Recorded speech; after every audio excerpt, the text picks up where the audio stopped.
para ustedes. Recuerde que a las 2 de la tarde llega Jorge Armando Rocha, porque Rocha también le informa en Sin Censura, y a las 3 Toño Ruiz con su espacio en Sin Censura TV, en Sin Censura Media y en Sin Censura Presenta.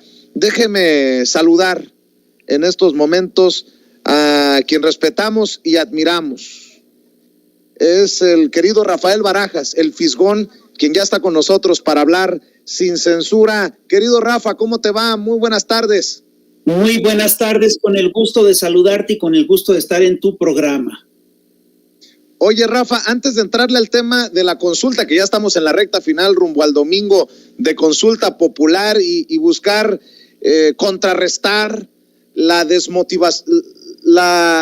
campaña de desmotivar a la gente desde los medios tradicionales. Dame tu opinión de lo que vimos hoy en la mañanera, que es el tema del momento. Julio Astillero, su derecho de réplica, el presidente firme en su posicionamiento.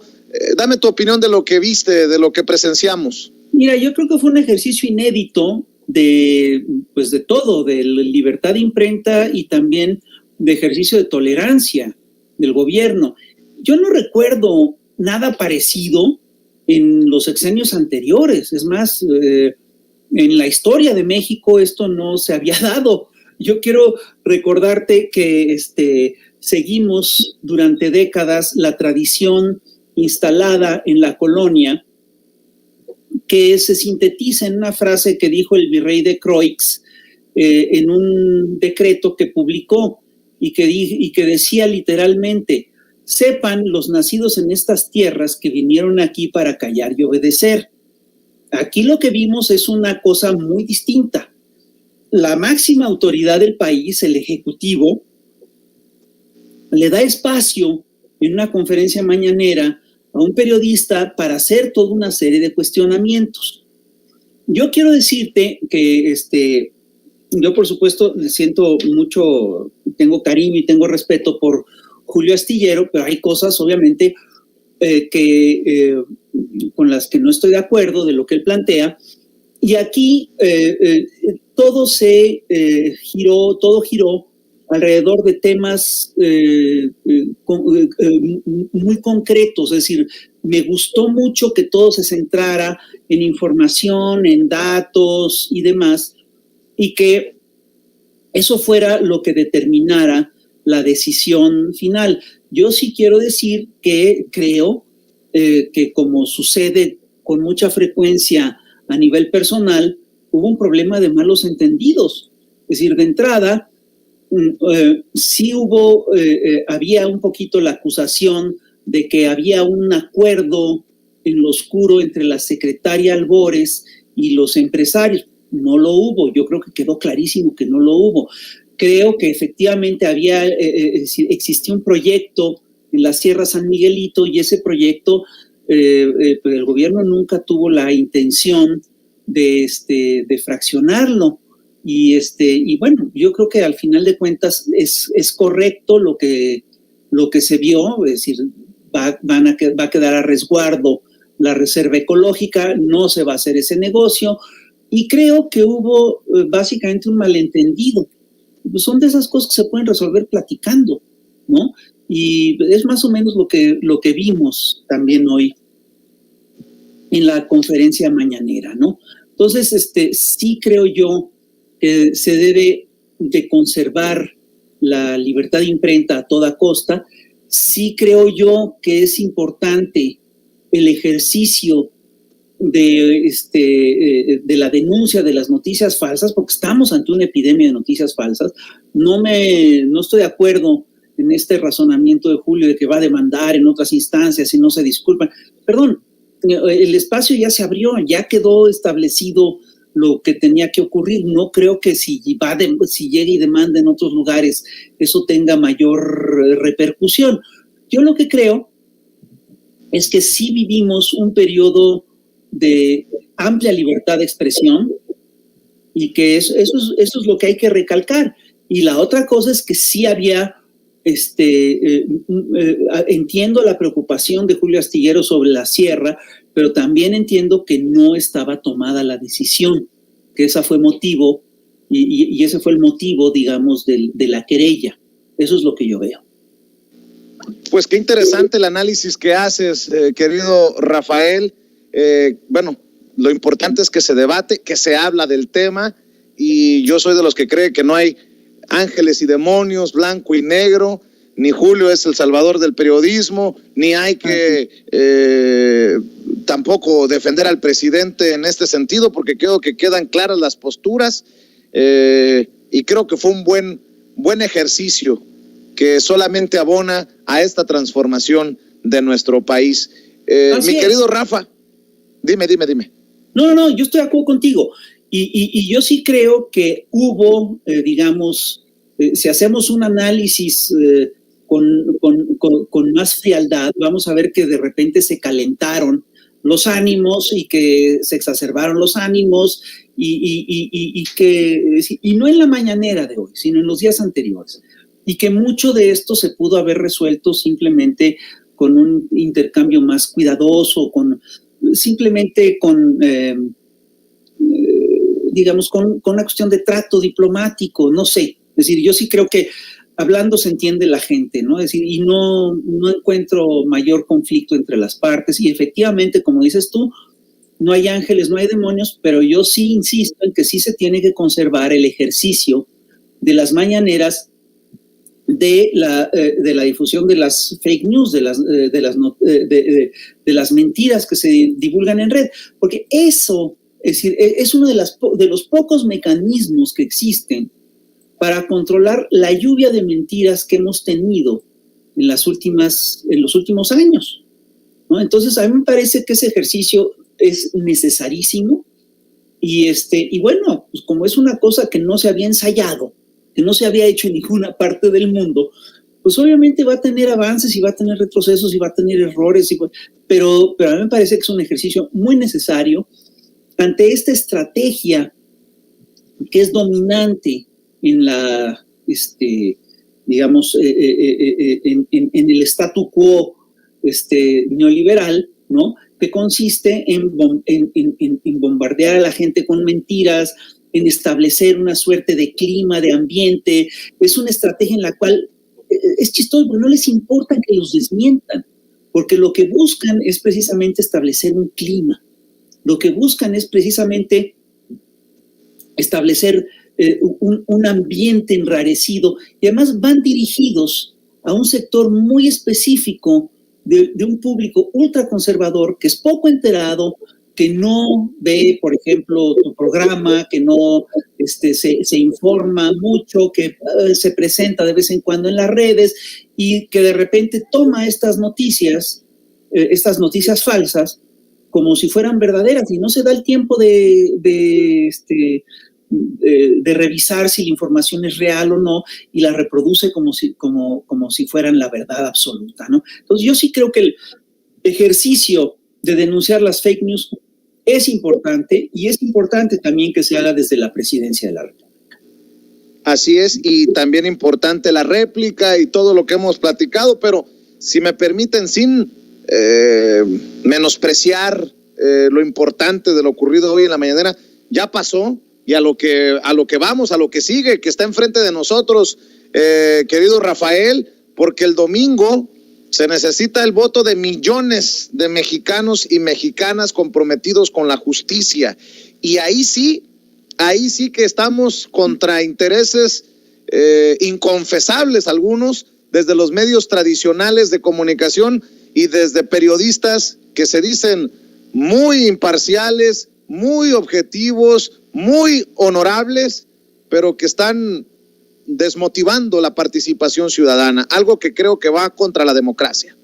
Así es, y no solo eso, lo que estamos viendo es un ejercicio inédito, estamos ante un ejercicio inédito democrático en nuestro país. Es bastante común en otras latitudes, pero en México esto no se había dado. No estamos acostumbrados a hacer ejercicios de democracia directa. Y obviamente hay países como Suiza en los cuales estas consultas son muy comunes, y en México esto no se había dado. Y si se había dado de manera metalegal o extralegal. Yo recuerdo además que estos ejercicios sí los ha impulsado la izquierda desde hace muchos años. Y te voy a poner un antecedente que es muy claro y que mucha gente ha olvidado. La Ciudad de México fue durante años gobernada por un personaje que era impuesto por el presidente de la República. El presidente nombraba al regente y de este modo tú te encontrabas con que la ciudad más grande de América del mundo y en un momento dado del planeta no tenía la mayoría de edad y no podía elegir a su gobernante. Y la primera vez que se habló de la posibilidad de que la ciudadanía votara por su gobernante, por un jefe de gobierno, los grandes medios, el gobierno, el Estado, todos dijeron que eso era absurdo, que eso era una tontería, le hicieron un vacío a la iniciativa. Y se hizo una consulta como esta. Que fue muy denigrada y que fue muy maltratada por los grandes medios y por el Estado y por el statu quo. Y sin embargo, yo sí creo que esta iniciativa ciudadana, al ser una iniciativa real, terminó conquistando a la gente y hoy en día votamos por nuestros alcaldes y por nuestro jefe de gobierno. Y yo creo que lo mismo va a ocurrir con esta consulta. Yo creo que el tema que está detrás de la consulta es un tema fundamental, es el problema de la impunidad en el país. La impunidad en el país es uno de los grandes males de la nación y es un problema que está incrustado claramente en las esferas del poder y que está claramente ligado al máximo órgano de poder que es el Ejecutivo. Si nosotros revisamos la historia de nuestro país, vamos a ver que los ejecutivos nunca han sido tocados. Es decir, Huerta fue el único ejecutivo al que le hicieron algo, pero Porfirio Díaz se fue tranquilamente de México. Tú revisas las actuaciones de los presidentes del PNR, del PRM y del PRI, y vas a ver que nunca fueron tocados. Veamos qué ocurrió, por ejemplo, con la matanza de estudiantes en 1968. Gustavo Díaz Ordaz confesó que él dio la orden de reprimir al movimiento estudiantil y dijo que estaba orgulloso de ello. Y fue un acto de lesa humanidad y nunca fue castigado. Lo mismo había pasado con Ruiz Cortines y la represión al movimiento ferrocarrilero. Es decir, que al final de cuentas Ruiz Cortines puso como candidato a la presidencia a Adolfo López Mateos, que había sido el secretario de Trabajo. Entonces obviamente estaba metido en la represión y obviamente no hizo nada. ¿Y qué hizo Díaz Ordaz? Pues puso a Luis Echeverría, que había sido su secretario de Gobernación, que había dirigido las operaciones, lo dejó de presidente de la República y obviamente Luis Echeverría encubrió todo lo que había ocurrido con el movimiento estudiantil de 1968. ¿Y qué ocurrió en la era neoliberal? Pasó exactamente lo mismo. Siempre se establecieron cadenas de impunidad, eran actuaciones de Estado, y todas estas actuaciones de Estado quedaron siempre impunes. Y aquí es curioso porque sí nos encontramos con que en cada sexenio se levantaba una oleada de indignación y para calmar la indignación se escogía un chivo expiatorio, se castigaba a un culpable, se le metía a la cárcel, tal, y era ahora sí que el pagano. Fue el caso de Díaz Serrano en Pemex, con el caso de López Portillo, fue el caso de Raúl Salinas, con el sexenio de Carlos Salinas de Gortari, fue el caso de Javier Duarte, en el sexenio peñanetista, pero a las figuras máximas, a los actores centrales, no se les tocaba. No, y obviamente que el hecho de que no se les tocara a ellos es lo que permitió que se perpetuara la impunidad y que se siguieran cometiendo atrocidades, crímenes de lesa democracia, como los fraudes de del 2006 y del 2012, crímenes de lesa humanidad, como la matanza de perredistas, como la matanza de opositores, como la matanza de Acteal, como la represión a la APO, como los crímenes de la guerra contra el narco, las desapariciones forzadas, los casos de Acteal, de Atenco, de Ayotzinapa. Todo eso queda impune justamente porque hay un aparato Estado que es el que actúa y es el que encubre todas estas cosas, ¿no? Entonces, la solicitud de juicio a expresidentes es precisamente para averiguar, para hacer investigaciones y ver qué ocurrió en todo este proceso. Yo recuerdo que Pablo González Casanova hace muchos años había dicho que habría que llevar a juicio a los gobiernos neoliberales de América Latina para ver la cantidad de atrocidades que se habían cometido. Porque además están los crímenes de lesa economía, que fueron brutales. Por ejemplo, las privatizaciones que hizo Carlos Salinas de Gortari, que privatizó cientos de empresas del Estado, sin consultar a nadie, siendo que él no había planteado esto en su campaña electoral. La privatización que hizo Ernesto Zedillo de Ferrocarriles Nacionales, el tema del Fobaproa, que es un caso verdaderamente increíble, que tiene que ver con la privatización de la banca que había nacionalizado José López Portillo. José López Portillo nacionaliza la banca y luego Miguel de la Madrid la privatiza en parte, se termina de privatizar en tiempos de Carlos Salinas de Gortari, ponen toda una serie de condiciones para que supuestamente la banca no cometa ilícitos, pero resulta que la banca se la privatizan a un grupo de grandes empresarios que empiezan a utilizar el dinero de los cuentavientes como si fuera suyo. Entonces, de repente, Cabal Peniche, que era uno de los beneficiados con la privatización, compra multinacionales como la del Monte Products, y lo hace con el dinero de sus cuentavientes. También está el caso del Divino y está el caso del Anquenao. Es decir, son banqueros que cometieron una serie de irregularidades brutales, ¿no?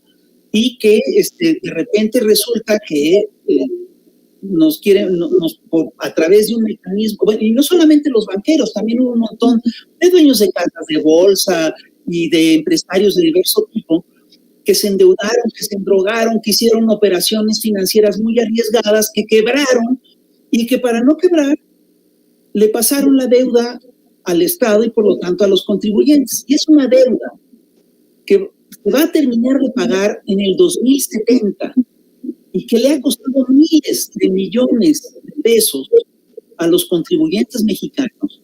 Y resulta que es legal y que nadie va a pagar, va a ser responsabilizado por este fraude a la nación, que es probablemente uno de los fraudes más gordos de la historia de México, de América Latina y probablemente de la humanidad. Solo son comparables a los fraudes del Corralito y a toda una serie de fraudes que se hicieron en la era neoliberal. Entonces, de lo que se trata es claramente de cortar la cadena de la impunidad. De lo que se trata es precisamente de llamar a cuentas a los actores políticos principales que tuvieron, que son los que operaron al final de cuentas, que son los responsables de estas atrocidades que tanto nos han costado. Y nos encontramos además con una cosa muy curiosa. Se ha armado un discurso que es muy claro, que dice, la ley no se consulta, se aplica. Perdón, para empezar, esto es falso. Y acusa un enorme desconocimiento de lo que son las consultas ciudadanas. En las consultas ciudadanas se consulta todo.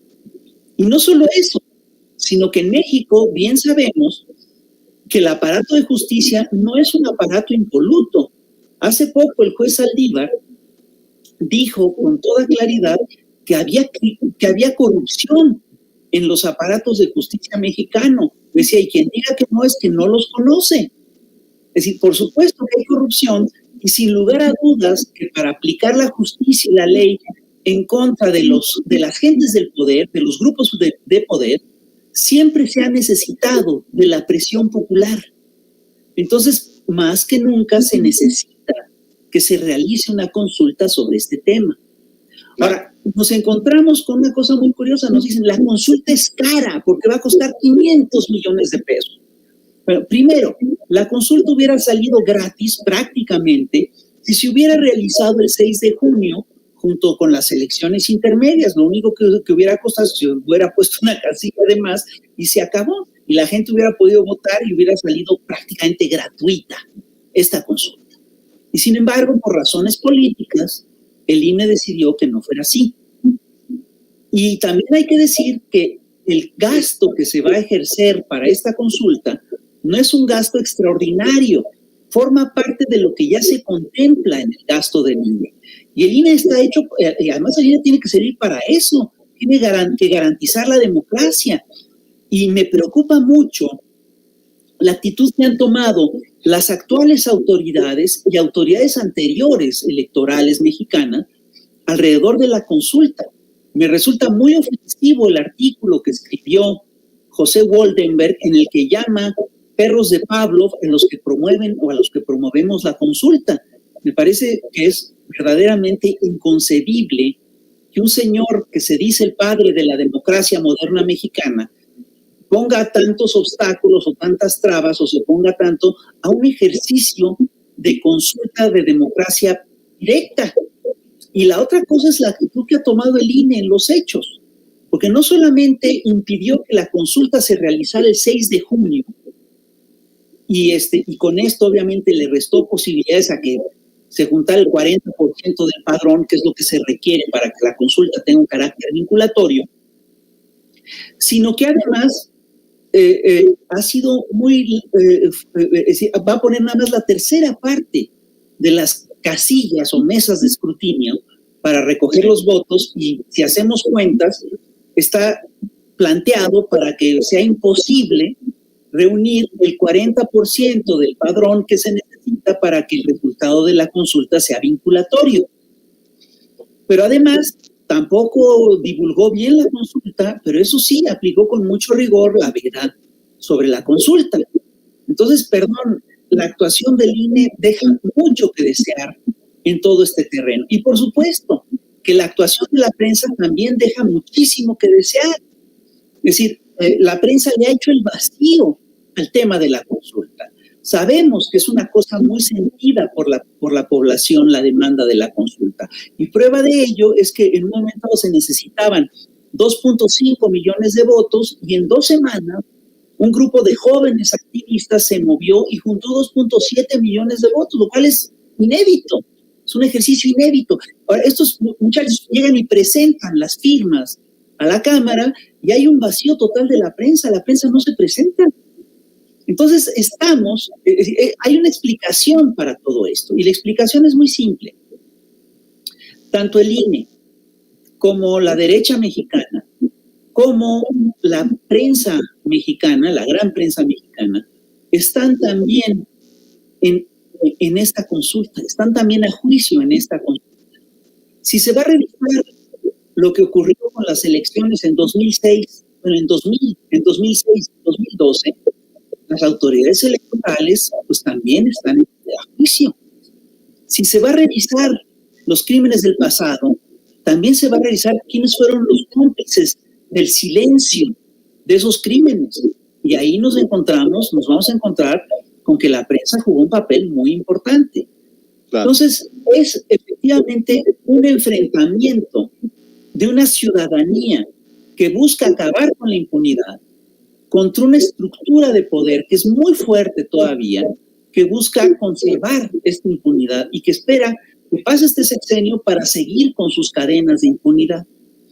Ahora bien, yo sí creo que va a ser difícil reunir las 37 millones y cacho de votos, de votantes que se necesitan para que la consulta tenga un carácter vinculatorio. Pero no me importa. Vamos a suponer que no.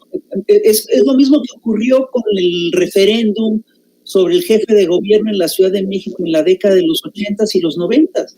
En un principio te dicen que no sirve, que esto es algo totalmente inútil, que es un ejercicio desgastante, que es una perdedera de tiempo, que es una payasada. Y al final de cuentas, como se trata de una demanda sentida, es algo que se logra. Y yo sí creo que el hecho de fondo es que la gente en México, hay una gran mayoría de la ciudadanía que sí quiere acabar con las cadenas de impunidad, que sí quiere acabar con las lógicas de los crímenes de Estado y que sí quiere llevar a juicio a los presidentes. Y para llevar a juicio a los presidentes, a los expresidentes, se necesita, entre otras cosas, y para poderlos juzgar, para poderlos castigar, se necesita investigar. Y eso es lo que pide la consulta. Y nos dicen que la pregunta de la consulta es confusa. Perdón, la pregunta podrá ser enredada. No es tan clara como a muchos nos hubiera gustado que fuera. Y sin embargo, dice lo que tiene que decir. Habla de los actores del pasado, llevar a juicio a los actores del pasado. ¿Quiénes eran los principales actores del pasado? Fueron los presidentes.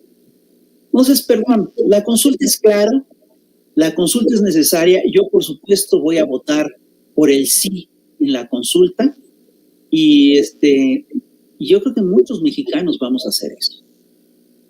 Que así sea, querido Fisgón. Rafael Barajas nos acompañará en la cobertura extensa que tenemos planeada en Sin Censura para el domingo. Le pido que también esté al pendiente de este esfuerzo de canales y medios digitales independientes que tenemos preparada para viernes y sábado, y el domingo no se pierda todos los detalles también en Sin Censura TV, Sin Censura Media y Sin Censura Presenta. Yo por lo pronto te agradezco mucho, Rafa, que nos hayas acompañado en Sin Censura, que nos has dado este análisis desde tu trinchera, y estamos al pendiente para este fin de semana.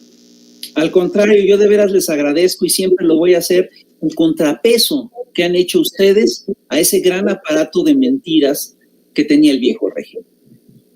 Gracias, es Rafael Barajas, el Fisgón, director del Instituto Nacional de Formación Política de Morena, aquí en Sin Censura. Y ya que estamos hablando de estas cosas, déjenme enlazarme hasta Victoria, Vancouver Island, Canadá, en donde se encuentra un benefactor de Sin Censura. Se llama Marco Hernández y vía telefónica nos quiere dar una buena noticia. Marco, muchas gracias por enlazarte con nosotros, gracias por confiar en Sin Censura. No confíes ni en nosotros a ojos cerrados, pero qué bueno que hablas sin pelos en la lengua. ¿Cómo estás, Marco? Muy bien, gracias, Vicente. ¿Me escuchas? ¿Me escuchas bien? Sí te escucho. ¿De dónde eres originario, viejo? Hermano, soy de ahí del estado de